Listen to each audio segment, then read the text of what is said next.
Sa allopathic procedure, ang madalas na ginagamit is chemotherapy, surgery or operation, at saka radiation. Yan yung tatlo na common na ginagamit. Ang ginagawa ng, siyempre sa operation, pag may bukol na, may tumor, lumaki na, operahan, tatanggalin. Pero kapag hindi naman tinuro ng doktor, yung mga tamang pagkain, yung mga unhealthy na foods na dapat tanggalin na, iwanan na, bumabalik po yun. O, minsan, nagkakaroon ng bukol sa breast, tapos inoperahan.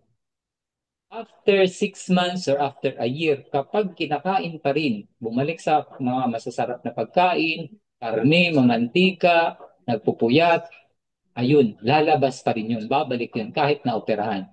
So, yun. Pangalawa, yung radiation. Ang ginagawa naman sa radiation ay, syempre, yung radiation, pinapatay niya yung bad cells, yung cancer cells. So, kaso lang, pati yung good cells tatamaan din. Oo. Ngayon, during sa radiation, ang nangyayari niyan is, uh, isama na natin para si chemotherapy. Sa chemotherapy naman, either ini-inject yan intravenous o kaya capsule or oral chemotherapy. Iniinom. Ngayon, tinatarget yan, mga chemicals yan na pampakain doon sa mga cancer cells. However, pati yung good cells tatamaan din. Oo.